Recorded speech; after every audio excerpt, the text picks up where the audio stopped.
Ndakatarisa kudenga mtsotsi pamatama ose midhema ndinoswera ndichitenderera ndichiona kuti nyaya dziri kufamba sei. Pane nyaya zukuru iri kutenderera zvakanyanya, nyaya yemudzimai ari kunzi iye abatwa achida kuzama kutengesa mwana.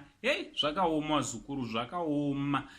Unotoshaura kutoti zvinhu zvachozvo imi mwana ane prize, kutopa prize, kutoisa ka prize tag kutoti mwana uyu ndiwe prize yakati uyu. Vanhu vachanotsva kudenga shuwa, kutsva chaiko chaiko handiti. So chiteerera ndisanda kudzai zvizere, kana wanga usati wasubscribe ndinokurudzira kuti chidi chisubscribe, woisa notification bell kuti pega patinouploada video you will be notified handiti. Ndinokutendai nesupport yese vazukuru yamunopa pamuchannel penyu, basa renyu richienda mberi. So pane chiri kutenderera vazukuru, mudzimai wandaisa panapa nemwana wandaisawo zvakare panapa. Kuri kunzi mudzimai uyu ameno kune rimwe WhatsApp group, according to audio yandanzwa wanditi, ndainzwa ndasangana nayo pama social media platforms akasiyana siyana. So zvikunzi mudzimai uyu anenge akataurwa naye pa group re WhatsApp here.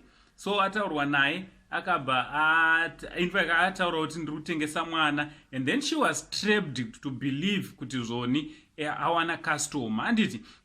Ameno vazukuru kuti ndiani angaite pfungwa dzakadaro dzekuti angaende pagroup kuti zvondoda kutengesa mwana.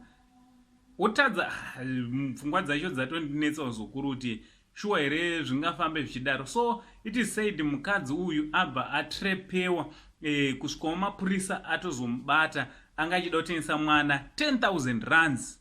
Area yekumakadho kuSouth Africa ndokwairi kunzi yaitika nyaya iyi.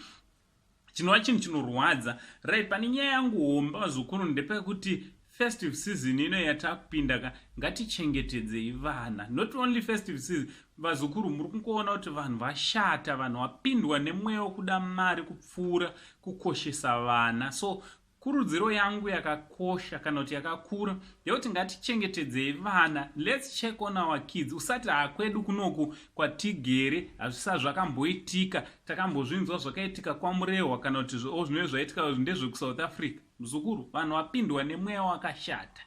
Ende patime ino yatirika usavimbe nemunhu nemwana wako. Wanzwa muzukuru? Chengetedzai vana venyu, vane mazera madiki kunyanya. Ngwatariswe munge muri munoziva paanenge achitambira, paanenge ari, ziso rako risabve pamwana wako muzukuru handiti. Ndoyambira ndingobva ndangopawo pandangoona nyaya iyi handiti. Ndo ngataura nomacomments kuti munofungeiwo nevanhu vapindwa nemweya wekuda kumari kusvika pakutengesa vana, pakuba vana. Tiri kunzwa kuti vanhu vari kutorwa kuno nekoko, mwana atorwa, mwana abiwa, mwana ashayikwa. Chinova chinhu chinorwadza vazukuru handiti. So ngatitaura nomacomments kuti munofungeiwo nenyaya dziri kuitika idzi. NaUncle Saint, the only Zimbabwean uncle, ndichibva ndati much love.